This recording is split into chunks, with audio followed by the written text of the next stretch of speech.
আমাদের পাড়াতে একটা বিয়ে বাড়ি থেকে ফেরার পথে দেখি যে অনেক রাত হয়ে গেছে। তাই আমি যত তাড়াতাড়ি সম্ভব বাস স্ট্যান্ডের দিকে হাঁটতে থাকি। অনেক খানিকের পথ ধরে এগিয়ে এসে এবার অবশেষে বাস স্ট্যান্ডে পৌঁছে যাই। তবে বাস স্ট্যান্ডে এসে দেখি চারিদিকে কোনো গাড়ি বা টোটো কিছুই নেই, আর পুরো এলাকাটা জনশূন্য, কোথাও কিছু নেই। তখন আমি অনেকক্ষণ দাঁড়িয়ে থাকার পরে দেখি আর কতক্ষণ এইভাবে দাঁড়িয়ে থাকব।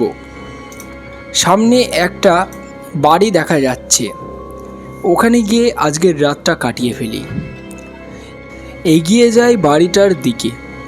বাড়ির সামনে বা বাড়ির আশেপাশে কাউকে দেখছি না, কিন্তু বাড়ির দরজাটাতে কোনো তালা দেওয়া নেই। হয়তো আগে এখানে লোক বসবাস করতো, কিন্তু এখন আর করে না। তবে যাই হোক, এখন আমি এগিয়ে যাই বাড়িটার ভিতরে। বাড়িটার ভিতরে ঢুকে একটা মেঝেতে বসে শুয়ে পড়লাম। আজ রাতটা কোনো রকম কাটিয়ে নেওয়ার জন্য, আর শরীরটা অনেক ক্লান্ত হয়ে পড়েছে। কিছুক্ষণ ঘুমিয়ে থাকতেই হঠাৎ করে একটা জোরে শব্দে ঘুমটা ভেঙে গেল। তারপর আমি উঠে পড়ে শব্দটা ভালো করে শুনতে থাকি। মনে হচ্ছে বাড়ির বাইরে কে যেন ডাকছে। তখন আমার মনে পড়ল, এক রাতে কোনো মানুষ তো হতে পারে না, এই ডাক নিশ্চয়ই ভূতের উপদ্রব ডাক, কারণ এত রাতে কোনো মানুষ তো একদমই ডাকতে পারে না।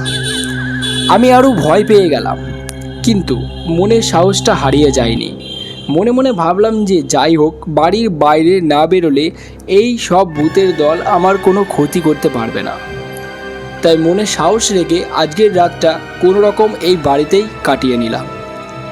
বন্ধুরা, এর পরবর্তী ঘটনা কী হয়েছিল সেটা জানতে হলে চ্যানেলটি সাবস্ক্রাইব করে রাখুন।